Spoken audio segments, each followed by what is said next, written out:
Well, good morning from Las Terrenas, Saturday morning of Semana de Santa, and today we're going to start this video with Get a Grip, Gringos.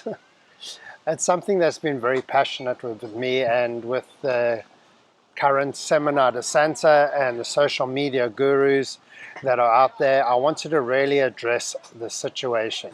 So I'm calling this Get a Grip, Gringos. So I wanted to ask, why do tourists, both short or long term, feel they are entitled to Dominican Republic because they are coming here to spend their tourist dollars? I want to start this off with entitlement. Tourists that come to any country, but we're just going to stick this with Dominican Republic because that's where we are and this is the point we're addressing. So why do tourists, whether they stay here short or long term, feel that they are entitled to ownership or royalty because they are coming to a Caribbean country and spending their gringo dollars? This island is hosting, yes, it's your hosting country. They never invited you here. Adverts on TV by Ministry of Tourism are not golden ticket invitations to come to Dominican Republic. You choose to come here and this country hosts you. They allow you in when you come in. They check your passport, they stamp you, and they come in. Silly little things that I'd like to address. Tourists, for example, you would never walk in the middle of a road in any of your hometowns or country. You just wouldn't. It'd be ridiculous. Yet you climb on an aeroplane and you come to another country and you tend to leave your brains back at home. Now you come to Dominican Republic and you suddenly feel it's fine to walk down the middle of the road or rent a car and stop in a big intersection. And if anybody yells at you or blows their horn or asks you what you're doing, your reply is, I'm a tourist. That entitles you to be stupid. It entitles you to stop traffic. It entitles you to put both your and other people's lives in danger. So moving along on the next thing, the big myth.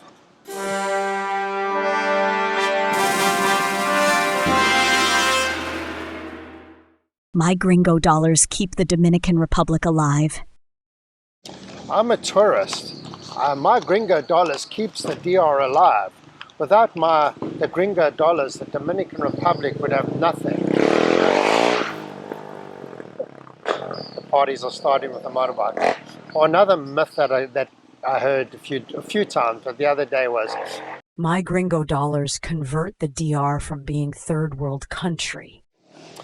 Well, first of all, I want to just eliminate some of these myths. Number one, the total revenue developed by tourism in the Dominican Republic is 20% of the total revenue. As of 2024, tourism accounts to 20% of the Dominican Republic's economy, or gross domestic product, GDP. So yes, that is it's a big amount and it's an important amount and it's definitely a pillar part of the revenue. However, let's just get back to it. It's 20% of the country's annual income. In actual fact, the country's main income comes from service industries, call centers, actually manufacturing, free zones, and all the rest of it. However, your 20% is not keeping the Dominican Republic alive. Now, the next big myth, Dominican Republic is a developing country. It is not listed, considered by any party division except for ignorant people as a third world country. The Dominican Republic is classified by the World Bank as an upper middle income country. By the United Nations, it is ranked as a high human developing country. In fact, the Dominican Republic is ranked as the 62nd richest or successful country in the world. Now, sure, may not seem high to a lot of you, but if you take per capita, it's not. Now, the next thing, Dominican Republic is in actual fact the richest in the Caribbean zone. It is the richest, most developing, most income country in all of the Caribbean. The Dominican Republic holds the position of the largest economy in the Caribbean with $135.50 billion GDP.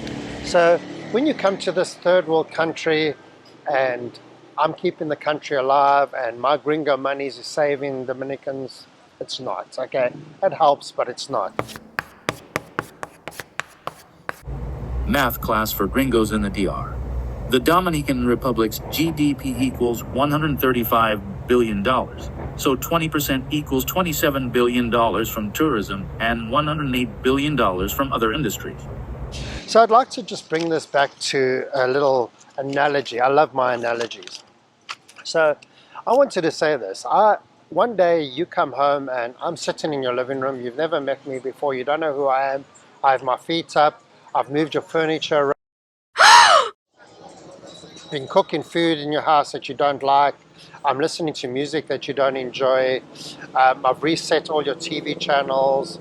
Basically just taken over your house. And when you get offended, I go, why are you offended with me? I paid 20% of your mortgage. I have the right to take care of you. I have the right to your house. I have the right to do it. And you better be thankful and be nice, because if it wasn't for me, your house would be repossessed. Well,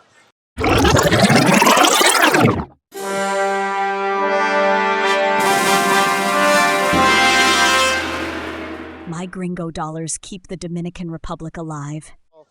first of all, I mean, you never asked me to pay the 20% of your mortgage. I have no idea whether you needed it or not. Sure, is it nice? Is it nice that somebody paid 20% of your mortgage? That's great, thank you very much. You may in fact needed it. Your house may have been repossessed because you needed that extra 20%. The point of the matter is, I came into your house and I didn't ask, I just paid 20% and then restructured your house and then demanded the respect and demanded you to treat me like the savior of your life. When in actual fact, if the only 20% of your mortgage was paid, the bank would still repossess your property. So even if I only paid you 20%, your house would still be repossessed. So how did I save your house? So just bear that in mind. When you come to the Dominican Republic, your gringo dollars are light. I'm not going to use the word needed, but definitely help with the economy. But you're not saving the Dominican Republic. You are not rescuing the Dominican Republic out of third world status that it's not. Dominican Republic has mining, has a lot of things that you don't know about, and is actually very successful. And the Dominicans themselves are extremely hardworking people, very proud people. And I could tell you, if the whole of tourism collapsed, Dominican Republic would survive just fine. Everything grows in this country. It's the most fertile soil I've seen. There's an abundance of fresh water. So in actual fact, they would always have food, they'd always have water. They would exist. So one of the few places in the world that doesn't need anything to survive. There is food and water, people could survive. Now, for me, Las Terrenas is my passionate place. It's where we have our hotel. It's where we enjoy coming to. However, I want to bring this up with Las Terrenas. Las Terrenas generates 10% of the 20% of the income, not 10 and 10%. So 10% of the 20%. So in actual fact, Math class for gringos in Las Terrenas. 10% of 20% equals 2% of original 100%, so Las Terrenas contributes 2% of the DR's total GDP. 2% of the total income for Dominican Republic comes from tourism in the Las Terrenas area. Yes, it's growing. Yes, there's a lot of development. Yes, there's a lot of property taking place. However, how they feel that their 2% that they're donating to this wonderful island is saving the island. How they have the right to tell Dominicans how to celebrate Semana de Santa. They have the right to complain about these things. Dominicans, it's their island. Semana de Santa is their week. It's their time to enjoy. Yes, we can get into the pollution. I totally agree with pollution. And pollution is something that needs to be addressed with education, starting from the school. You're not going to just suddenly change all Dominicans from stopping them from litter. It's a total education thing. And I'm actually going to do a whole video on pollution. But yes, that's a problem. However, there's a lot of things. There's no bins for people to throw their trash. There's no trash collection. So there's a lot of different things. And they do actually make a large effort to clean up. I took a video of them, like I said, that'll be in the pollution video. But coming back to it, you're a guest in the Dominican Republic. The Dominican Republic is hosting you. Dominicans are hosting you. You are not supporting the Dominican Republic. So just bear that in mind. And Dominicans are extremely accepting, accommodating, non-racist people. when they call you gringo, it's just a descriptive term. It's not a degenerative term. It's not an insulting term. They would call a pale-skinned Dominican a gringo. They call, dark, one of my other videos, morena. That means brown one. So stop, get off your high horse and, oh, they're calling me gringo, they're insulting me, they're belittling me. Oh, get off. If you don't enjoy it, yeah, leave. You know what, the planes and airports are open, leave. And yes, you know, you leave, and then please make us a video of how the Dominican Republic came to a crushing halt because 10 gringos came. You told all your friends, so you stopped 100 tourists from coming to the Dominican Republic. Do you really think your 100 people are the 20%? So one gringo stopping 10 people from coming to DR will effectively cost the DR's GDP $24,120, or 0.0000893% of the total DR's GDP. Stop 100 tourists from coming to DR and you become a gringo superhero. You did a great job. Okay, really? I mean, whatever. Show me where you and your friends have spent $1 billion in the Dominican Republic, and I'll entertain or humor how important you and your friends are to the Dominican Republic. So I know I sound a little bit bitter, and tourism is welcomed, and yes, be nice to tourists, but you're not entitled. You don't have to be, if you don't like it, leave. The last thing I'd like to address is just something that is also kind of passionate for me. There's this, it's not a misconception because it is actual fact. You stay here, you come into this country, they give you 30 days as a tourist, you stay longer, and when you leave, you pay this amount of money. And people run around to say it's not a fine, it's not a penalty, it's not a fee. We're going to dive into a topic that often confuses travelers: the nature of the overstay fee in the Dominican Republic. Is it a tax, or is it something else entirely? Let me clarify. Officially, the overstay fee is not classified as a tax but as a penalty. Now you might wonder, what's the difference?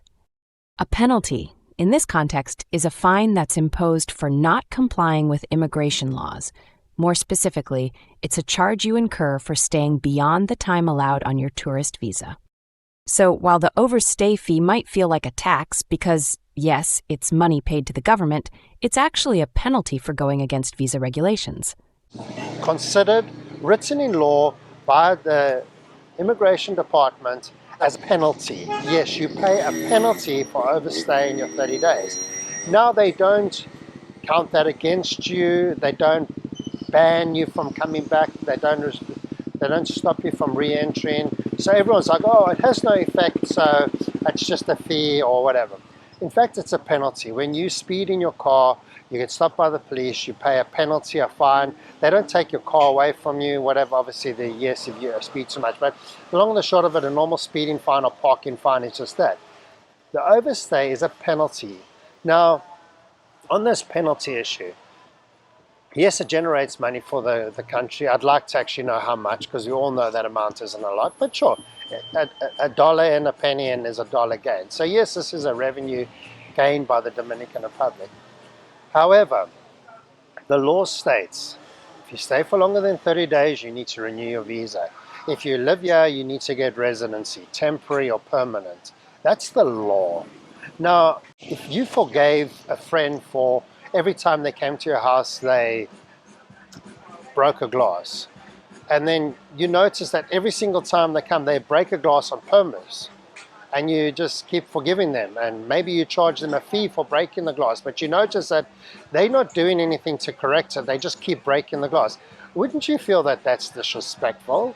So don't you think it's disrespectful to stay in a country that hosts you and not abide by their laws and get residency, temporary or permanent? Isn't this the correct thing to do? Now, deep down inside of you, if you say no, it's not, well, you know what?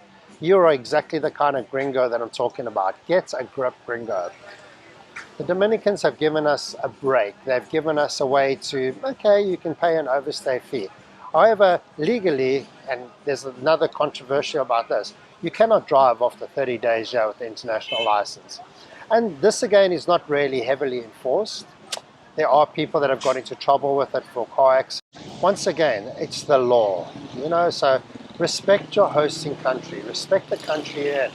Become legal. Get a grip, Gringos. This is the video. The Dominican Republic is an amazing island. For me, I don't consider it the most beautiful island. I've been in a lot of islands in the Caribbean, and there's a lot more beautiful islands. However, Dominicans are the most beautiful people I've come across in the Caribbean. Accommodating, they allow us in their country. They give us all these perks, overstay fees.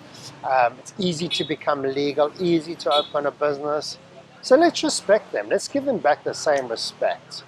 And if you don't like the litter, do something about it. Let's go to the schools. I'm open to it. Let's educate the children. Not just sit on Facebook and social media and bitch about it a week before Semana de Santa and complain about the loud music and complain about the noisy motorbikes. Don't get me wrong, I don't enjoy it either. However, I'd like to bring it up that our hotel is fully rented by young Dominicans. Last night, they were playing music loud at 10:30 a.m. I was just going to let it slide and maybe at like 12 o'clock say something to him.